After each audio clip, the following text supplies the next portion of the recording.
So, hey, first of all, thanks everyone for taking time out of your busy days to listen.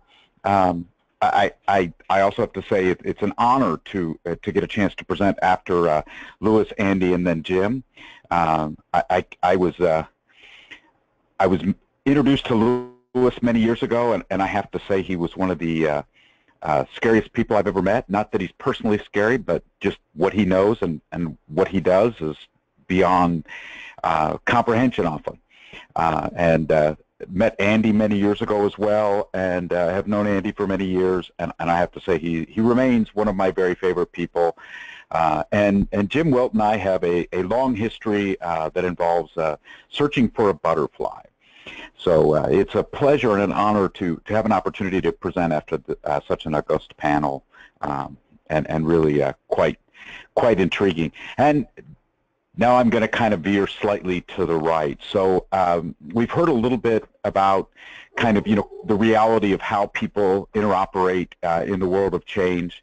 I'm going to talk about innovation or innovate as a verb and how it's actually changing and shifting.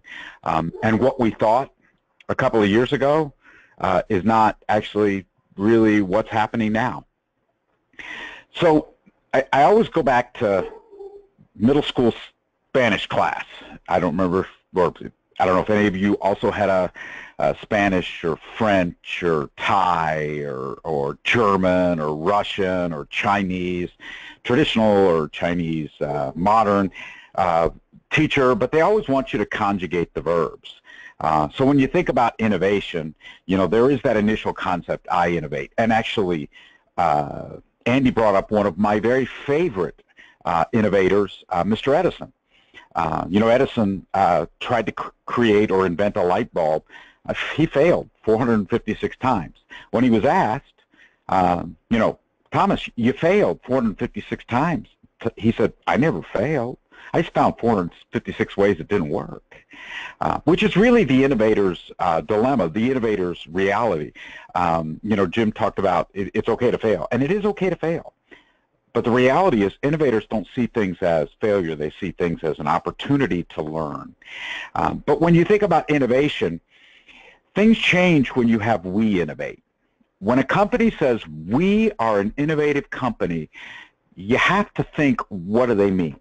When I say I innovate, then you're going to come to me and you're going to say, Scott, there's an innovator. What are you interested in? What are you doing? What are you changing? What do you see as an innovation? When a company says we innovate, you got to ask them what they mean.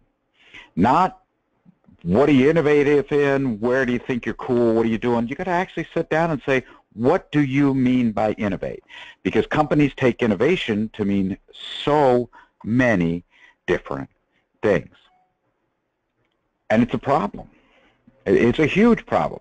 In fact, innovation in and of itself is a massive change and has been over the last 20 years. Many, many years ago, I have no idea if any of you remember this, but there was a Microsoft product called the Spotwatch. The Spotwatch was actually created by a group of people at Fossil being a watch company. Microsoft went to Fossil. We had created, I was working for Microsoft at the time, we had created some software that would let us distribute news, weather, and information to a watch format screen over an FM radio network. So it's pretty cool innovation. The Spotwatch was a massively cool system. Now it was discontinued about, a little more than 10 years ago. But the system was really, really cool. And it's interesting to most of us in the world today because the guys that actually created those Fossil watches left Fossil. They went off and did their own thing, and we're going to talk about that in a little bit. Both sides on this question of innovation have to listen. Now, we're not all gifted with ears like this cute little dog is, and in fact, it's hard to listen. Again, Andy talked a little bit about, 2 ears and 1 mouth. In fact, I can honestly tell you, having had the opportunity to work directly with Andy for many years, that was said frequently, and it was said to me, and it was said to many people frequently. You have 2 ears. Why are you only using 1 of them? It's basically a way of saying you should listen twice as much as you should talk.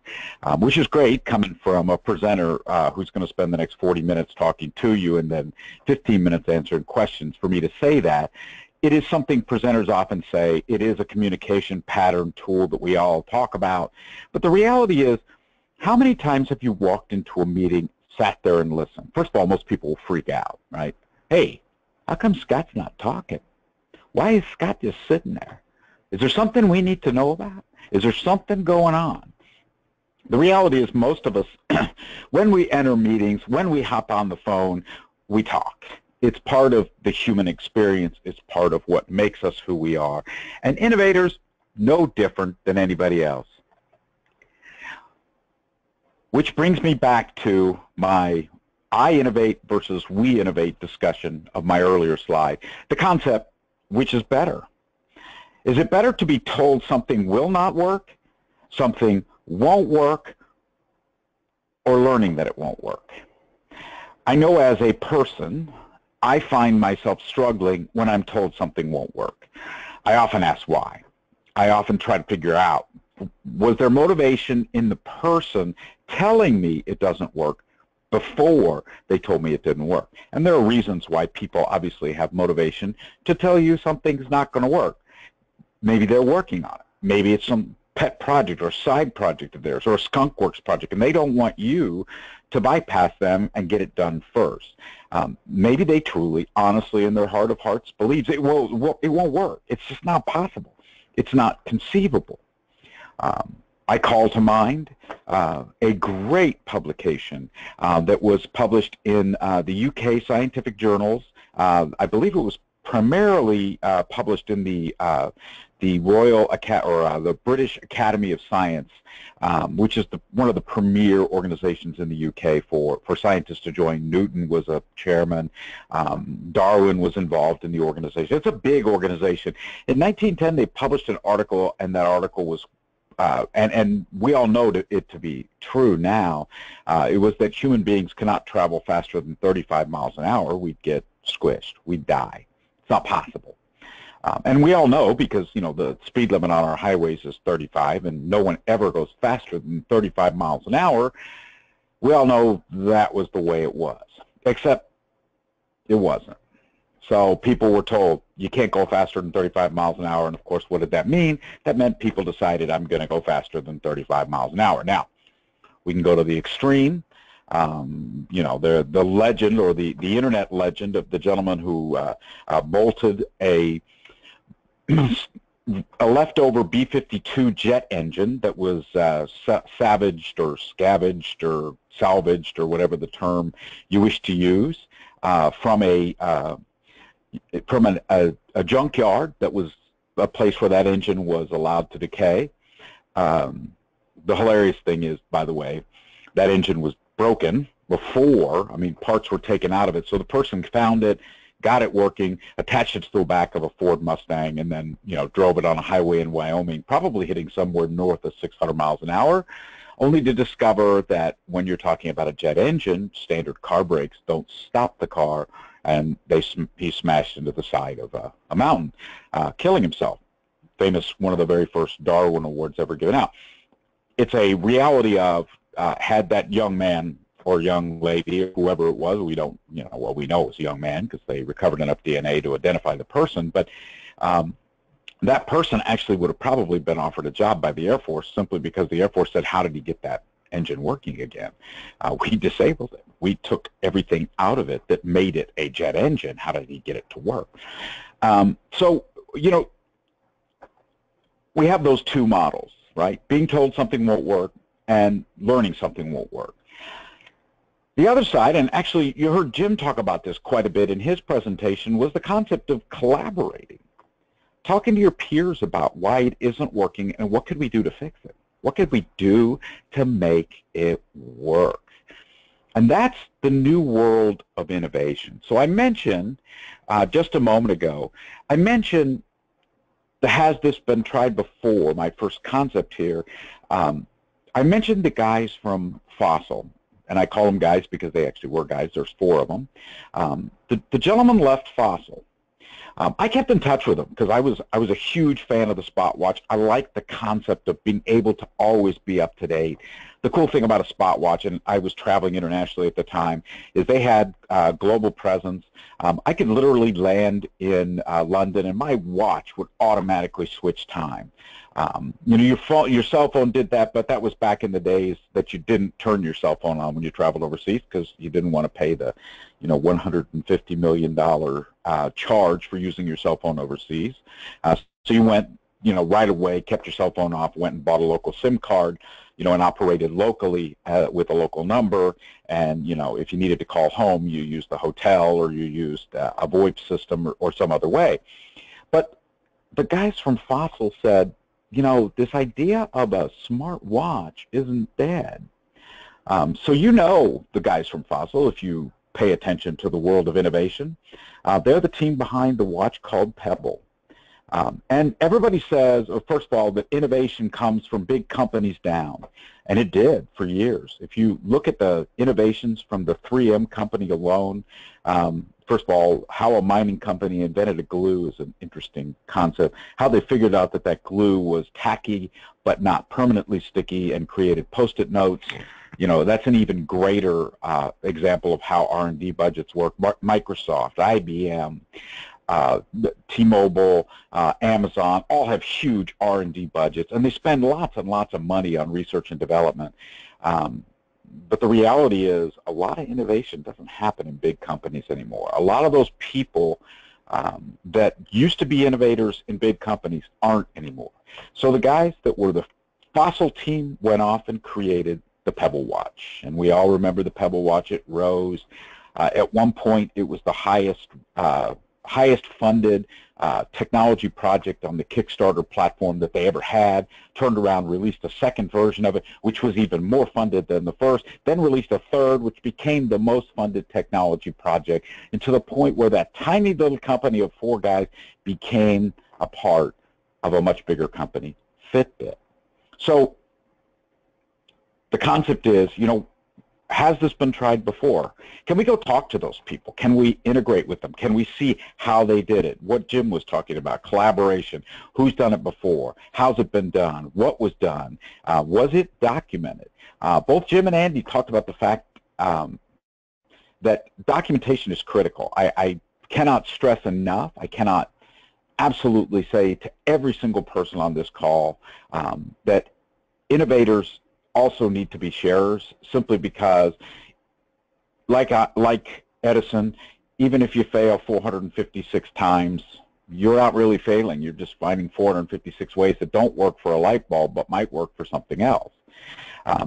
We want to know what went wrong. We want to know what failure points. I used to, and I've actually had the opportunity several times now to manage teams of people, and I always tell the teams of people, I want to have postmortems for every project we deliver, win and lose.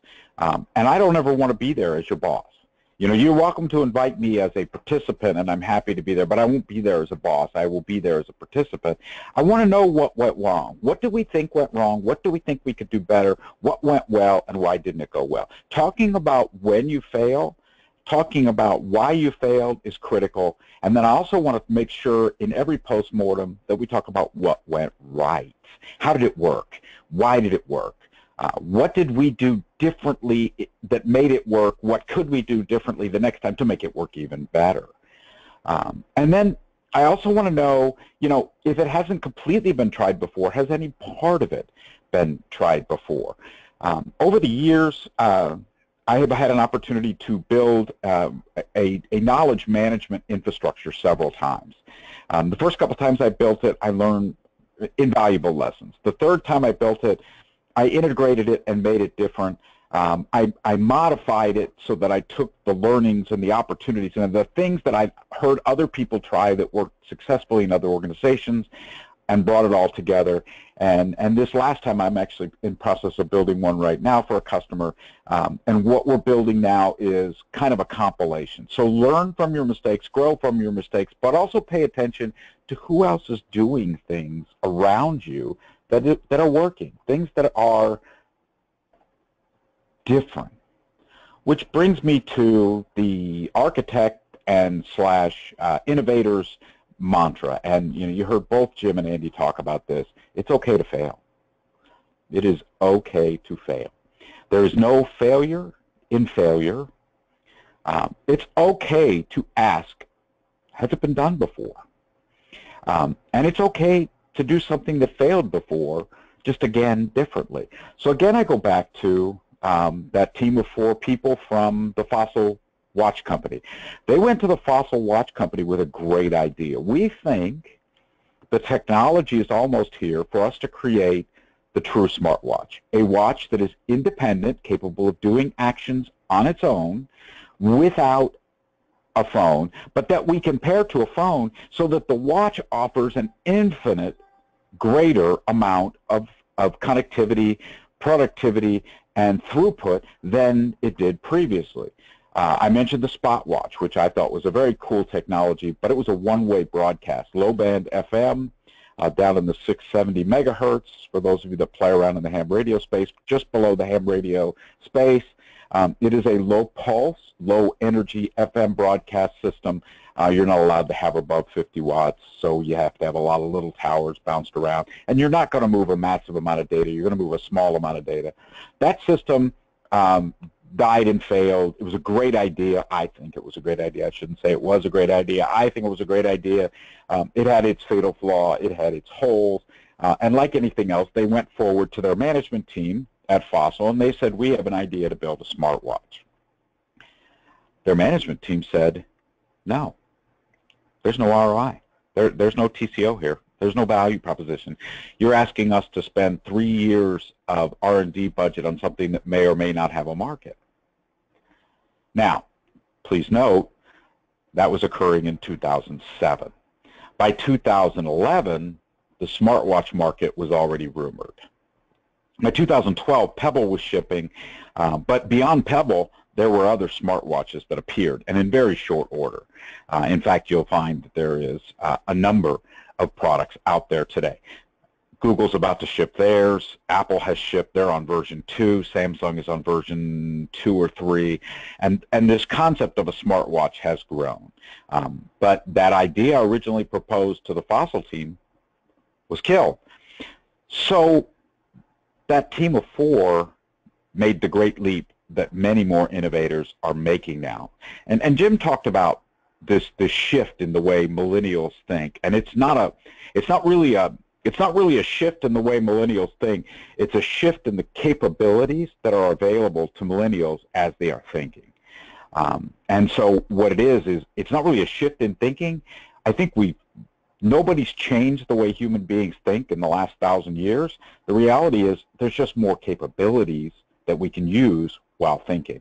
So while we're thinking, instead of hiding in a cave, afraid that the saber-toothed tiger that was chasing us earlier has found us, now, we're pretty safe in our houses, watching ABC News with Brian Murr and really just relaxing. The world is different now. Things have changed, and we're in a place and a time where it's a little safer, so we can think. And the capabilities and capacity for thinking are very different than they used to be. My mother is somebody who I respect very much. She's a very, very intelligent person. And my mother was sitting at the dinner table with my kids about 4 or 5 months ago, and we were eating dinner, and my mother asked a question. Now, many years ago, my father used to ask questions like that, but he knew the answer, and he was simply trying to help us learn how to think.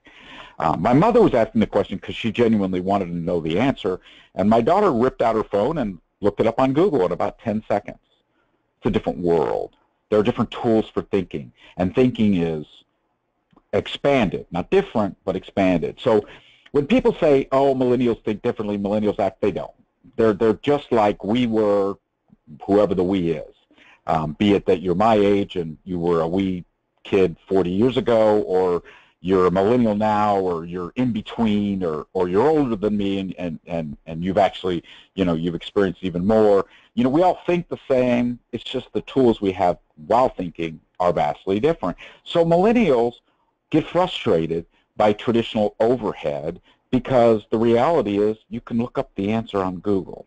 You can see the answer, you can know the answer, and you can actually get it quickly. So why should I sit in the R&D department of XYZ company if I can go to Kickstarter or Indiegogo and fund my idea on my own? I can do my idea differently. It's okay to fail. It's okay to continue to fail. What I begin to do is I begin to shift what people consider an innovation. So let's think about innovations for just a second. This is one of my favorite topics. If you have an opportunity to check out my blog, just look up Doc Andersen. I publish my blog every day about technology and the various aspects of what I think technology is. But if you think about what innovation is, once upon a time, there was a huge innovation. I know my father and I actually built one, to have a darkroom in your home. There were many people that had darkrooms in their home. It was a big deal. There were many people that used darkrooms all around the country. They developed their own film. It was significantly cheaper to do that. It was a lot easier to develop your own film, but the reality was you could do it. It was easy. People don't even think about darkrooms anymore because the digital camera took all that away. I don't need a darkroom. Actually, all I need is a SD card reader. I plug my SD card in, pull all the pictures off. If we think about, clay and ceramic modeling, so the concept of building a prototype for the automotive industry once upon a time was literally carving a clay model of the car, figuring out what it was going to look like, doing the aerodynamic testing, all of those component pieces, and it took as much as 5 years from the concept of a car to the production of that car. They can do that now in less than 2. And why? 3D printers. 3D printers changed the modeling market, changed the prototype market. You can quickly go to a 3D printer and prototype and model virtually anything. If you think about, for those of you who were a little older like me, you'll remember the flatbed scanner. You still need a flatbed scanner if you're scanning physical items, which most of us still have physical pictures and physical slides. But when you think about what a flatbed scanner represented, now in most cases you're comfortable using your cell phone. I would suspect it's probably a geek test that we could do that would guarantee guarantee your acceptance into the Special Architect Geek Club. When you open up your phone, if you have more than 10 whiteboard pictures in your phone library, then you're truly an architect. I think I'm up to about 600 whiteboard pictures, some of which you can actually make out, some of which are terrifying and scary. So you get the concept.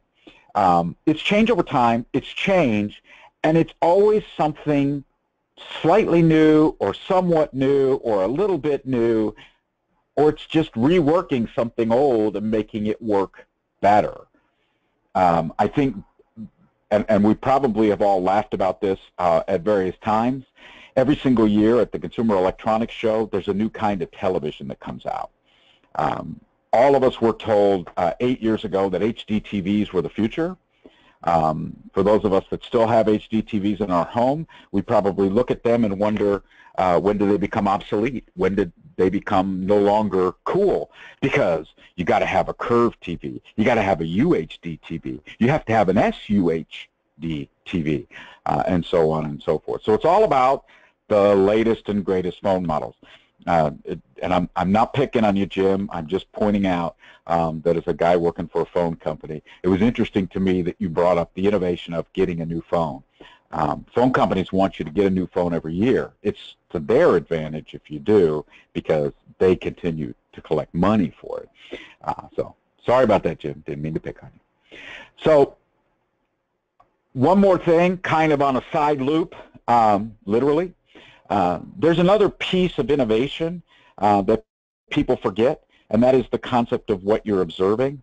There was a gentleman in the United States Air Force. His name was John Boyd. He was a colonel in the Air Force. Most of the people on this phone have no idea who John Boyd was, but you know John Boyd. John Boyd was called the 60-minute man, or 60-second man, excuse me. At age 44, John Boyd was still able to fly a fighter jet for 60 seconds and nobody could tag him. When you're training in a fighter jet, the laser sighting system fires a laser and connects to the other fighter, and that's called tagging. No one could tag him. And the reason that no one could tag John Boyd is he actually had invented new ways to fly. He is the man that invented what is called the air brake. That is where you fly at full speed as fast downward as you can, and then you actually use the air as a brake to bounce the plane out and shoot it in another direction. It had never been done before. People said, your plane's going to break. Boyd demonstrated that. In fact, it didn't. John Boyd is also the person that destroyed the United States Army's attempt to build the Abrams tank as a huge cost overrun project that needed to be destroyed. Boyd's methodology and model was what actually did destroy it. John Boyd actually invented a system to help innovators. Now, it wasn't built to help innovators. It's actually built to help frontline officers in a military system. But innovators are frontline people. They need to be able to react quickly to information, and they need to have a system like the OODA loop to do it. And OODA loops, quite simply, is observation, orientation, decision, and action. OODA.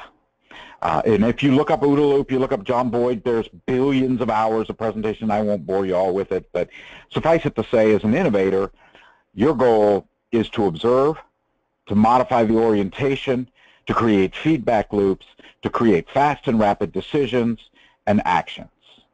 John Boyd's system was implemented by the United States Marine Corps and reduced the time to battle-effective decisions by almost 60%. By the way, every minute in a battle decision is a life cost. So every minute saved, and 60% is a massive number of minutes saved, every minute saved is a life saved. The more people you can save, the faster your system can react, the quicker you can decide and act upon those decisions, the better your system is. So if you get a chance, as an innovator, as an architect, look up John Boyd. The man was a genius. Innovation also, by the way, doesn't wait. There's a great poem by Percy Blythe Shelley. And yes, I am one of those horrible people that writes poetry and reads poetry and truly believes that one of the ways you can see the world better is through literature. And the reason that this particular poem speaks not only to me personally, but also generally to the concepts and the things that I believe are true, is that this poem was about a group of people traveling in the desert. And they came upon a statue buried in the sand, and they kind of cleared the base a little bit. And there, written on the base of that, was, "My name is Ozymandias. Look upon my works, ye mighty, and despair." And then when you looked around, all you saw was sand. Everything Ozymandias had built had disappeared. So we go back to that concept to iterate it again. It's okay to fail. It's okay to build on what was already there. And most importantly, don't build a statue and say, this is it. I have reached the penultimate peak. I have completed the great Ozymandias challenge. I have a couple of books that I've published. One is kind of my law of innovation. I kind of modeled it on Murphy's Law. But there's a number of things that I believe innovators run afoul of. You know, the first, and obviously Andy and Jim both covered it extremely well. And actually, if you go back to Lewis's talk this morning also, you know, you run into the reality of failure. You know, Lewis deals with failures that, yeah, just, I mean, I can't even fathom what you have to go through emotionally to be able to run into fire. There is that, you know, that famous adage, right? There are those that run into fire to save those that are stuck. There are those of us that run from fire. And then there's those very, very, very special breed of people who not only run into fire, but run up buildings and end up, you know, giving their lives to make sure that others survive. Innovators are like that. Innovators are always looking for new ways to do things. They're always trying to do things differently. And one of the things that they're doing differently now is if you go, and again, go out to Kickstarter, www.kickstarter.com, or go out to Indiegogo, it's INDIEGOGO, both of those sites, and there's many others. There's GoFundMe. There's hundreds of these funding sites all around the world. The number of innovative technology ideas that are posted per week, it runs about 60. Every week, 60 ideas. These are not projects like the projects that I grew up with, because they're right there right now. They are funded by people that are giving money, giving concepts, giving idea, giving to a campaign, and it's changing innovation considerably. I work with a lot of those campaigns. They reach out to me and ask me for guidance and advice. And one of the things that I've learned is, first of all, why do you want to go work in an R&D shop of a big company? Because you learn about manufacturing. It is really hard for innovators. It is really hard for anybody to understand the perils of manufacturing. I always explain this. I talk to innovators all the time. They have brilliant ideas, and they come to me and they say, well, the factory promised us. The factory promised us. And I look at them, and when I'm done laughing, and I apologize for laughing at them, because I'm not really laughing at them, but I'm laughing at the idea that the factory promised them. I remind them of the reality of business. If you are a factory building widgets, and some young or old innovator from Indianapolis, Indiana comes to you and offers to have you custom build 1,000 widgets, and you look at those 1,000 widgets and you say, I can do that for you. When Samsung comes along and says, I need 5 million widgets that you already have machinery for, which order takes priority? Well, let's see. You're going to make a crap ton of money on the 5 million widgets. You're going to break even on the 1,000 widgets. You're going to push the innovator to the end of the line.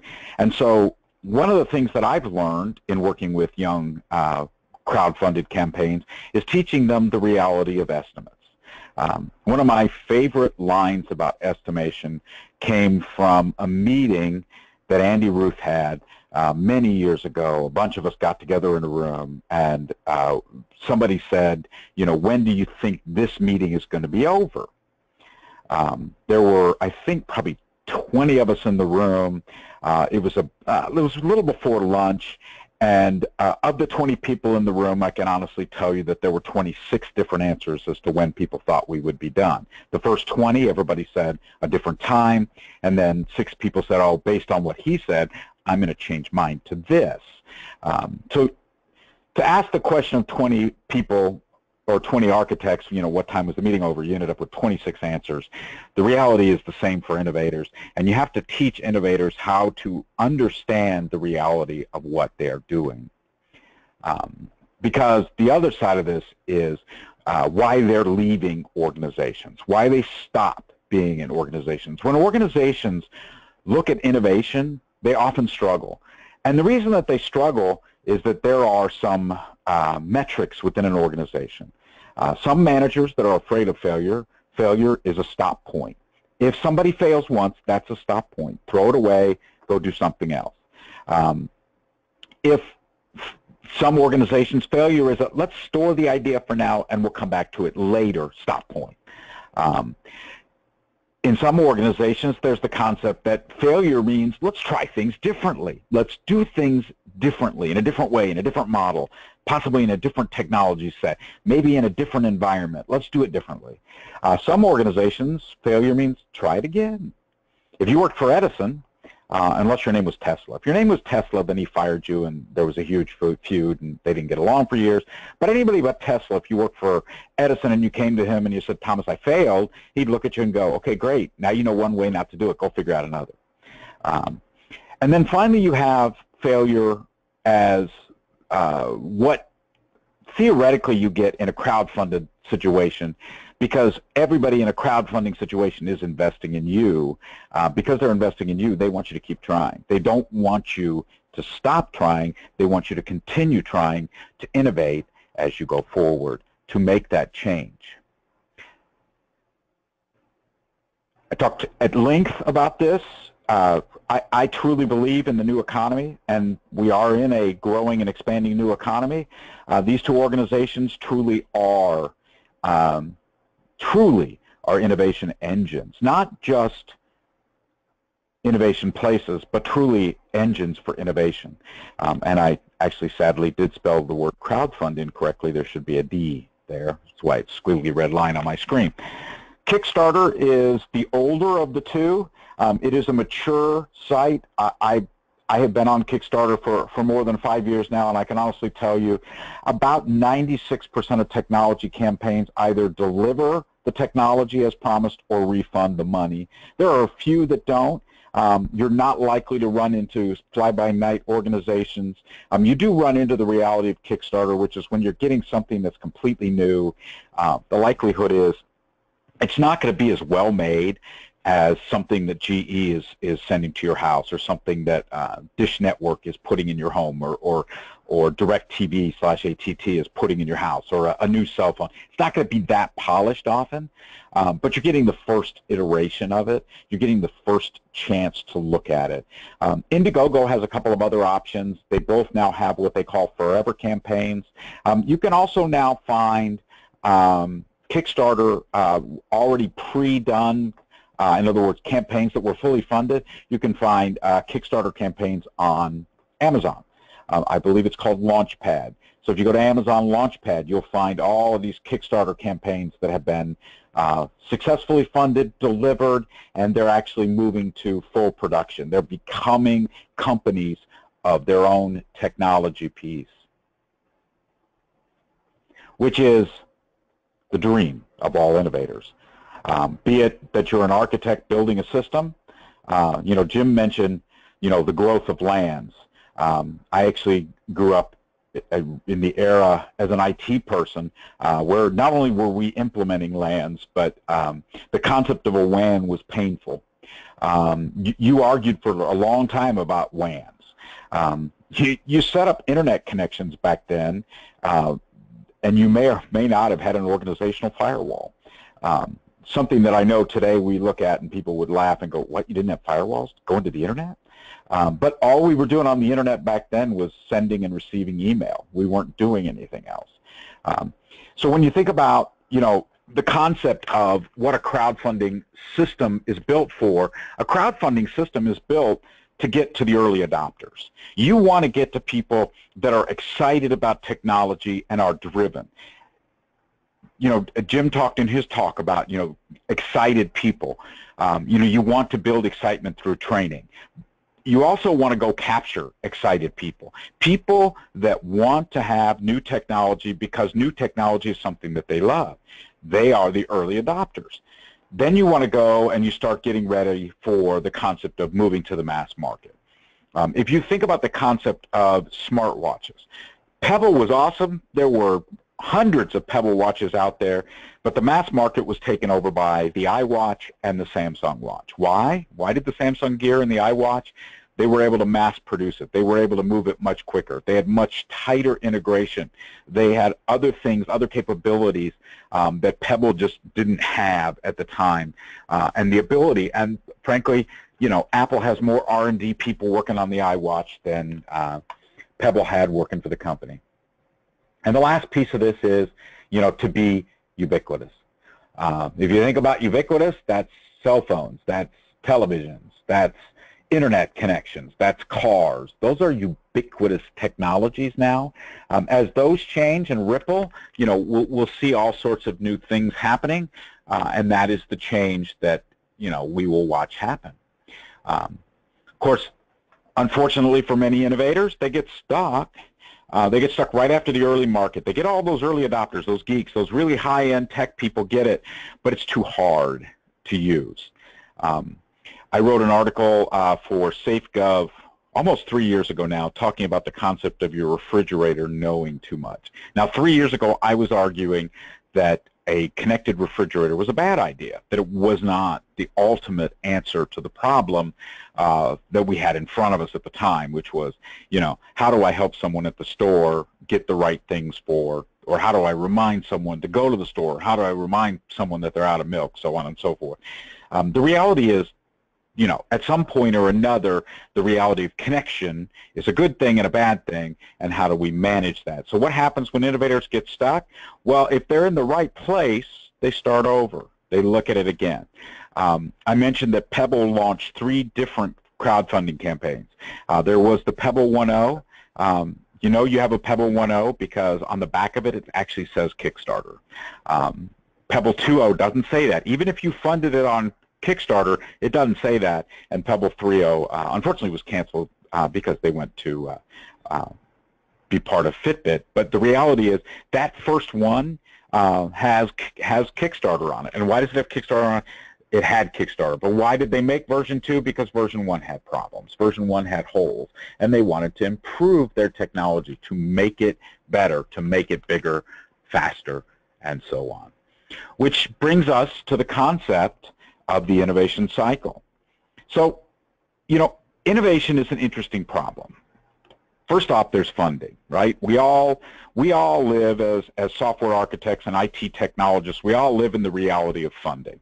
Funding is a problem.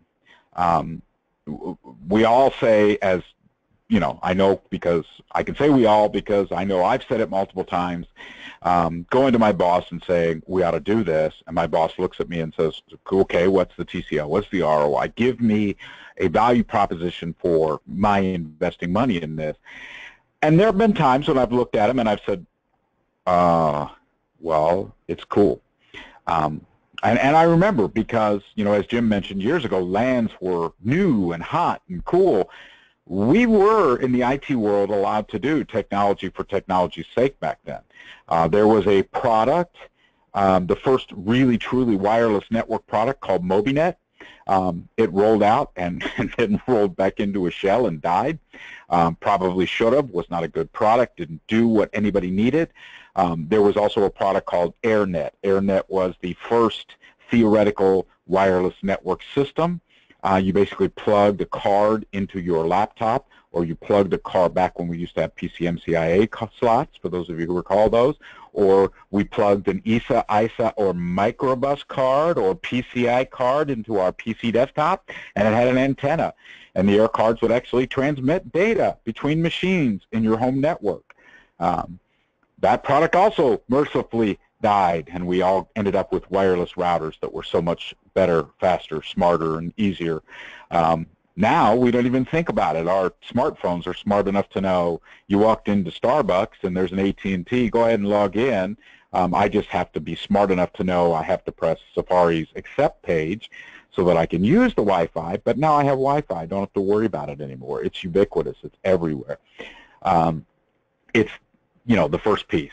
Most organizations will fund a Wi-Fi network now pretty much as is. The other side of funding is tolerance to risk. Some organizations have tolerance, some do not. If you look at the traditional mapping of what organizations or where organizations are in the maturity spectrum, you can talk about organizations that are in category A, B, C, and D. Organizations that are in category A are rapid, fast changing, executing on a really innovative strategy and really willing to take on risk. Organizations that are in the B world are making money, pretty standardized, understand A and understand C, live between the two. Organizations that are in the C world are pretty stable, pretty consistently. Their innovations are slower. They're more on the other side of the Boston Consulting Group's experience curve, where we talk about they're well down into they know how to do it really well and cheaply. And then organizations in the D space are driven wholly and completely by volume and price. So if you bring an A-type idea to a D company, they're going to look at you like you're crazy because, frankly, for them, that's more risk than they can handle. If you bring a D idea to an A company, they're going to look at you, even though they're not risk-averse, they're going to look at you and say, we don't care. That's not a market we want to be in. That's a small market that, you know, we don't want to be in a cost-driven market. The concept talked about in the book Blue Ocean Strategy, where the goal of any organization that is selling something is to get to the point where they have a blue ocean, because the red ocean is where all the sharks are, and frankly, the reason it's red is the blood of all the competitors, right? Yeah, the sharks are constantly biting the competitors, constantly causing problems.